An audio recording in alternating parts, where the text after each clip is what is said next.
Hello, Oxford engineering and কনসালটেন্সির পক্ষ থেকে আমি সিদ্দিক আছি আপনাদের সাথে। সো আজকে আমাদের চতুর্থ নাম্বার টিউটোরিয়াল। সো এই টিউটোরিয়াল আমরা দেখাবো, গত টিউটোরিয়াল আমরা কীভাবে সাইড ক্লাস বের করতে হয় সেটাই দেখেছিলাম। সো এই টিউটোরিয়াল আমরা দেখাবো আর্থকুইক লোড, এগুলো আমরা ডিফাইন। সো এখানে আমরা কী করবো, ডিফাইনে যাব। ডিফাইন থেকে আমরা কী করবো, লোড প্যাটার্নে যাব। এখান থেকে আর্থকুইক, এখান থেকে মডিফাই ল্যাটারাল লোডে যাব। দেন এখান থেকে আমরা কী করবো, আমরা ওয়াই ডিরেকশনে, এখানে আমরা এটা হচ্ছে কিউ এক্স, এখানে আমরা ওয়াই ডিরেকশনে এসেন্ট্রিসিটিগুলো উঠাই দিব। আর এখানে যেটা এসেন্ট্রিসিটি রেশিও আর ড্যাম্পিং এসেন্ট্রিসিটি রেশিও, এটা 0.05 থাকবে অ্যাকর্ডিং টু বিএলবিসি 2020। সো এটা থাকবে এখানে এক্স ডিরেকশনে আমাদের এটা যেভাবে সেভাবেই থাকবে। এখানে অ্যাপ্রক্সিমেটে যাব। অ্যাপ্রক্সিমেটে যাওয়ার পর এখানে আমরা এখানে আবার কিছু কাজ আছে। সো এখানে আমরা পিডিএফে যেতে হবে আমাদের।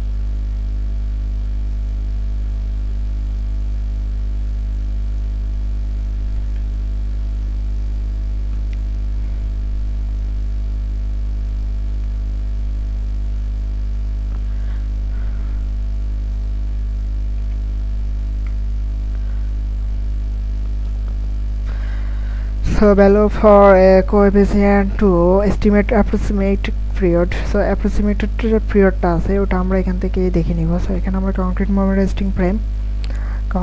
রেস্টিং ফ্রেমের জন্য আমাদের এখানে 0.046 আছে। তো আমরা এমটা অর্থাৎ মিটারে যেটা আছে 0.9, এটা নিয়ে অ্যাপ্রক্সিমেট করে এরো চেপে আমরা বসাই দিব আর কি ব্যাপারটা। তো এখানে আমাদের মিটারে 0.9 আছে কংক্রিট মোমেন্ট রেস্টিং ফ্রেমের ক্ষেত্রে। সো এখানে আমরা যাব, এখান থেকে আমরা এটা অ্যাপ্রক্সিমেট অ্যারো চেপে এখানে আমরা কী করবো, 0.015, এই 0.9, এই 9 আছে, এটা বসাই দিলাম। সো এখানে আমরা কী করবো, টপ স্টোরি অর্থাৎ আমাদের সিসিমিকের যে ইফেক্টটা আর কী হলো, আমাদের বেস থেকে টপ পর্যন্ত পুরোটা কম্পাউন্ড হবে। তো সেই জন্য এটা। তো এরপর আমরা রেসপন্স মডিফিকেশন যে আরটা, অর্থাৎ এখানে রেসপন্স মডিফিকেশন আরটা, এটাই ক্যালকুলেশন করবো। সো এটা আমাদের পিডিএফে যেতে হবে আমাদের। সো আমাদের এই টিউটোরিয়ালটা কিন্তু যারা প্রপার দেখবে ইনশাআল্লাহ তাদের কিন্তু আর তেমন প্রবলেম থাকবে না এই ট্যাবস নিয়ে। সো এখানে আমরা আমাদের রেসপন্স মডিফিকেশনের যে মানটা হচ্ছে আমাদের বিল্ডিংটা ছিল কি, আমাদের মোমেন্ট রেস্টিং ফ্রেম।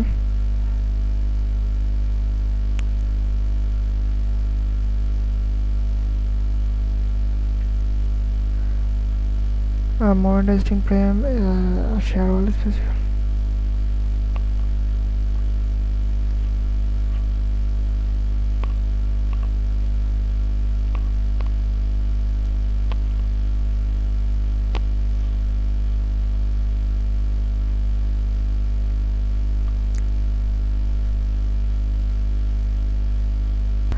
সো যাই হোক, আমরা আমাদের এটা পেয়েছিলাম। আচ্ছা, তো আমাদের যে বিল্ডিংটা আছে অর্থাৎ স্ট্রাকচারটা আছে ওটার মধ্যে কিন্তু শেয়ার ওয়াল নাই। সো সেক্ষেত্রে আমরা এখান থেকে এই ভ্যালুটাই নিব। অর্থাৎ এখানে moment resting frame system no shear wall. তো এগুলো স্টিল স্ট্রাকচারের জন্য আর কি ভ্যালু। সো এখানে আমাদের এটা হচ্ছে, আমাদেরটা হচ্ছে intermediate reinforcement concrete moment resting, অর্থাৎ আমাদেরটা সি।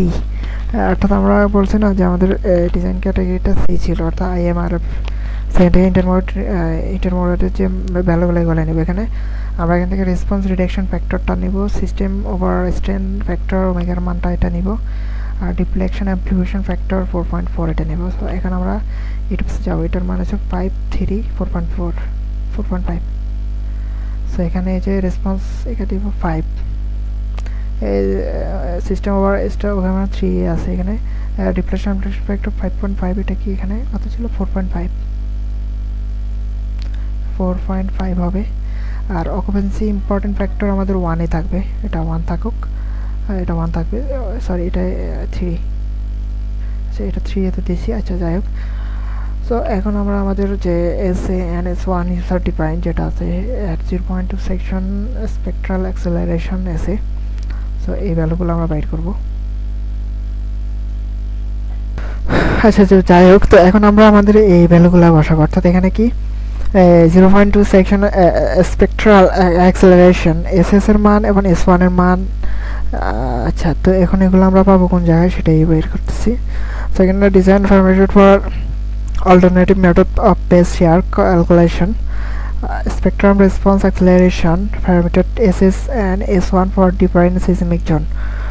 আচ্ছা, তো এখানে আমাদের বিভিন্ন সিজমের জোনের জন্য আমাদের যে এটা দেওয়া আছে ওটাই আমরা এখানে বসাবো। সো আমাদের জোনটা ছিল কত? আমাদের জোনটা ছিল জোন 2।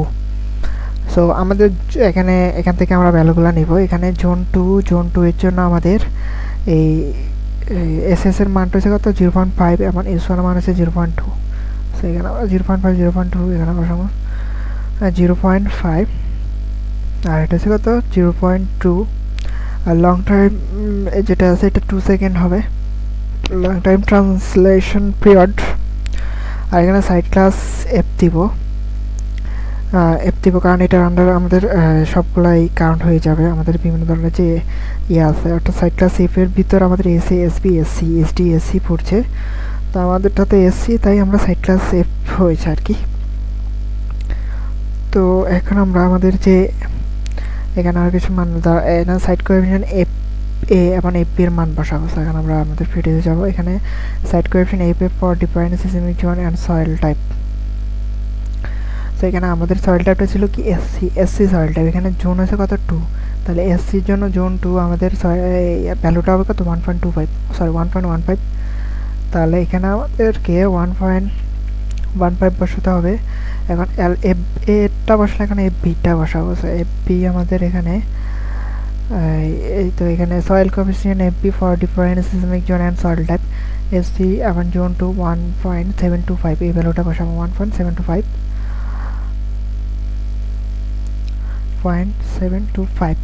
সো এটা আমরা বসেছি, আর কিছু চেঞ্জ করার প্রয়োজন নাই। সো ওকে ডান, ওকে দিলাম। এখন আমরা এই কিউ ওয়াইটা সেম ভ্যালুগুলো আমরা বসাই দিব প্রপারলি। এখানে শুধু এক্স ডিরেকশন এসেন্ট্রিসিটি উঠে যাবে, ওয়াই ডিরেকশন ঠিক থাকবে। অ্যাপ্রক্সিমেটে যাব, এখান থেকে 0.9, এখানে আমরা কত দিলাম? 5 দিয়েছি। এটা 3 ছিল, এটা হচ্ছে 4.5 ছিল। এখানে এটা এই ভ্যালুটা ছিল আমাদের কত? 0.5 ছিল। এটা ছিল আমাদের 0.2। লং টাইম পিরিয়ড এটা 2 ছিল। এটা এফ ছিল আমাদের, এটা ছিল 1.15, এটা ছিল 1.725। সো ওকে, ওকে ডান। একটু দেখি মডিফাই শো থেকে আমাদের ঠিক আছে কিনা। 1.725, 0.22, 53, তাহলে 553। ওকে ডান। তো তাহলে আমাদের এই যে স্ট্রাকচার যে আর্টকুইক লোড অ্যাসাইন, এটা কিন্তু আমাদের অলরেডি আলহামদুলিল্লাহ ডান। সো এখন আমরা ডায়াফ্রাম অ্যাসাইন করব। সো ডায়াফ্রাম অ্যাসাইন করার জন্য আমরা এখানে প্ল্যানে যাব, প্ল্যান থেকে টপে যাব, রুফটপ।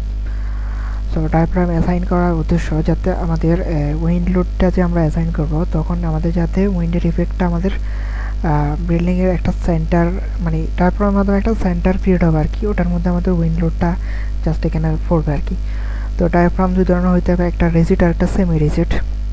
তো কখন রিজিড আর কখন সেমি রিজিড হয়ে থাকে? যখন আমাদের যে বিল্ডিংটা আছে এটা দৈর্ঘ্য এবং প্রস্থ রেশিও 3 এর সমান বা কম হয়, তখন রিজিড ডায়াফ্রাম। অর্থাৎ এই যে দৈর্ঘ্য আর প্রস্থের যে রেশিওটা আছে ওটা আমাদের 3 এর কম বা সমান হলে এটা রিজিড ডায়াফ্রাম। তো নর্মালি আমাদের বেশিরভাগ স্ট্রাকচার রিজিড ডায়াফ্রামে হয়। সো এটা রিজিড, সেটা দেখলে বোঝা যাচ্ছে। সো আর যেগুলো আমাদের এটার কন্ডিশনের বাইরে যাবে সেগুলো হচ্ছে সেমি রিজিড।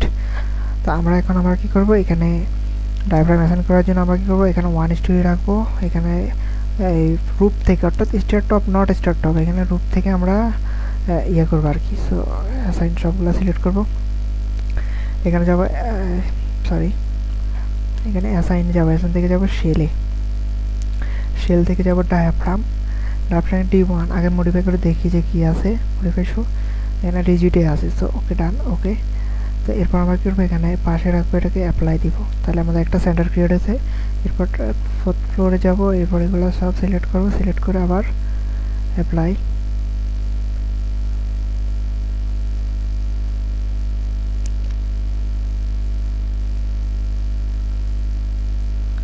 যদি ভুল হয় সেক্ষেত্রে আপনারা এভাবে সিলেক্ট করে নান করে দিবেন, এই নানে দিয়ে অ্যাপ্লাই দিলে আবার এটা ডায়াফ্রামটা উঠে যাবে আর কি।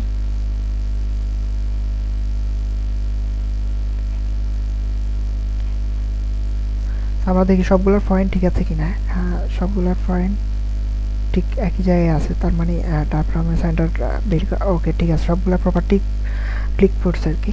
তো ওকে দিব, তার মানে আমাদের কি ডায়াফ্রামটা অ্যাসাইন ওকে ডান। এখন অ্যাসাইন ফ্লোর এখন আমরা কীভাবে অ্যাসাইন ম্যাশ, অর্থাৎ ম্যাশ করবো যাতে আমাদের যে লোডটা দিয়েছি লোডটা যাতে আমাদের প্রপারলি সবগুলা স্ল্যাবে আমাদের প্রপারলি ডিস্ট্রিবিউশন হয়, সেই জন্য আমরা ম্যাশ করবো। এই জন্য এটা সিলেক্ট করবো, সিলেক্ট করে অ্যাসাইনে যাব, অ্যাসাইন থেকে আমরা ফ্রেমে যাব, ফ্রেম থেকে আমরা ফ্রেম অটোমেশ অপশান থেকে অটোমেশ অ্যাট ইন্টারমিডিয়েট জয়েন্টে ক্লিক করব।